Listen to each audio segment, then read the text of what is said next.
Hey, all my Crimsonites, and welcome to the Crimson Cure channel, where we embrace our femininity, increase our womanly values, and celebrate our brothers. So join me on our feminine journey to learn, heal, and grow.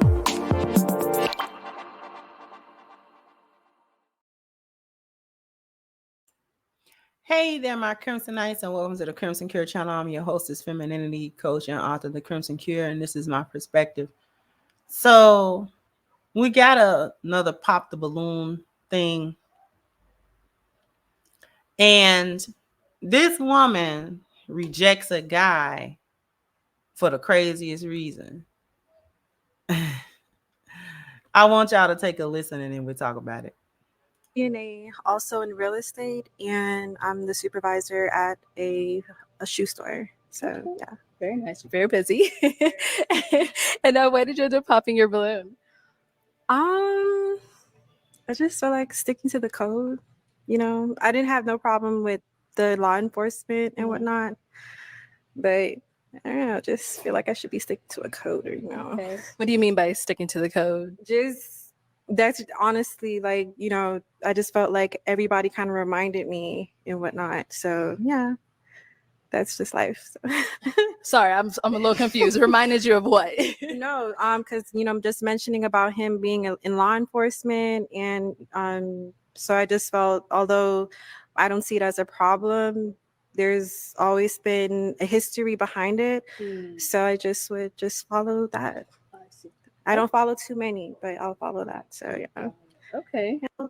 CNA. What she basically said was the sisterhood is watching. They all rejected you, so I'm gonna reject you too. She really didn't have a problem with this guy. If she wasn't on that dating show and people didn't see her, she definitely would have went and would not have rejected this man. But this is how single women keep other women single, and this also shows, not only that, this also shows how a lot of hyenas don't have a mind of their own. Like, they don't think for themselves and make decisions for themselves, especially if they think that decision is going to be a betrayal or the appearance of a betrayal of the sisterhood. When she said code, she meant the code of hyenas. She meant the sisterhood code. All of them women rejected him. She would have been the odd one out if she didn't reject him. And she just used maybe the other women's reason for rejecting him and just sort of cobbled it together real quick, because she didn't really have a solid reason of her own that didn't have anything to do with what the other women were doing. These are the types of women that down the line, they ruin their own marriages by listening to their single friends and just listening to outside external people about their marriage and stuff. These are the types of women that end up breaking their relationships down and breaking their families down. Right? It's these women that do that. She the type to get married and she won't think nothing wrong with her marriage. And it won't be nothing wrong with her marriage. Her relationship would be just fine.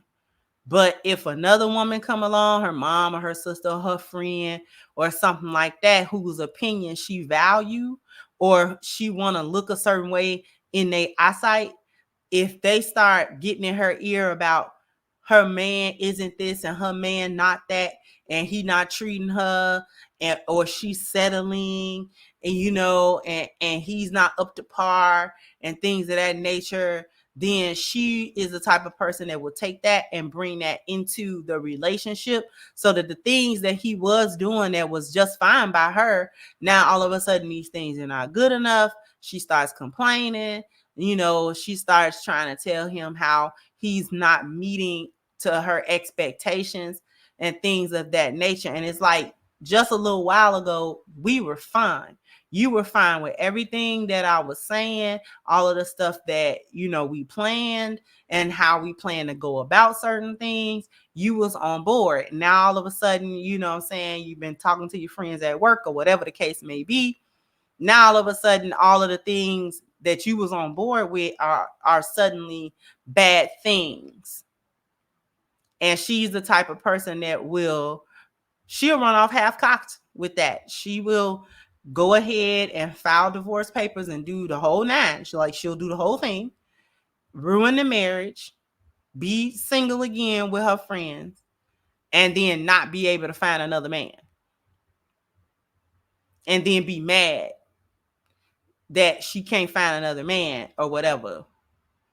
She's the type that only want to get men that her friends approve of.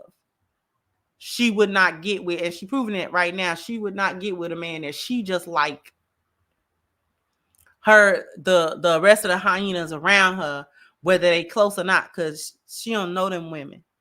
They have to approve of her decisions. This is a person that doesn't think for themselves.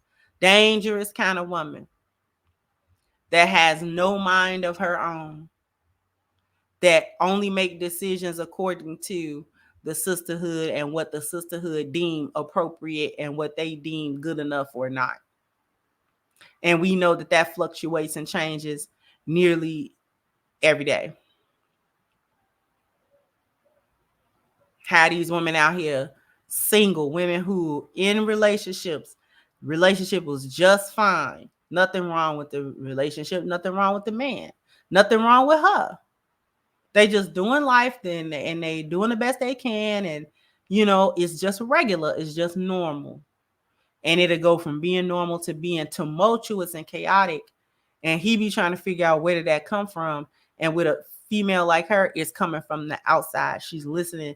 First of all, she's telling all of her business. And she might at first do it not thinking there's nothing wrong with it, and won't be nothing wrong with it.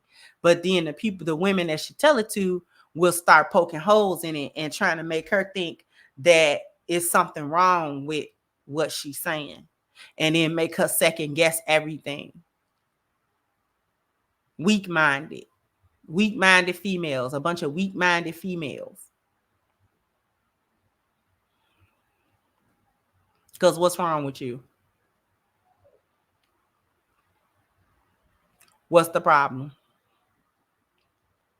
Why are you so invested in what these other women think?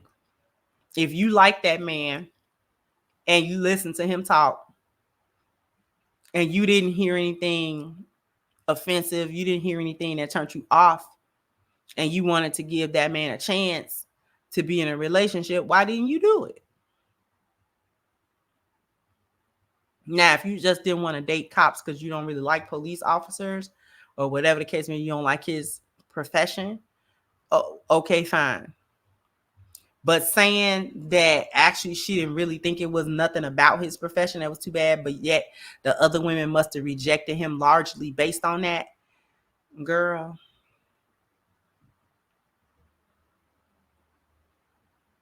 At least if you're going to reject a man, have your own reasons in your head about why you did that, instead of having other women's reasons in your head about why you did it.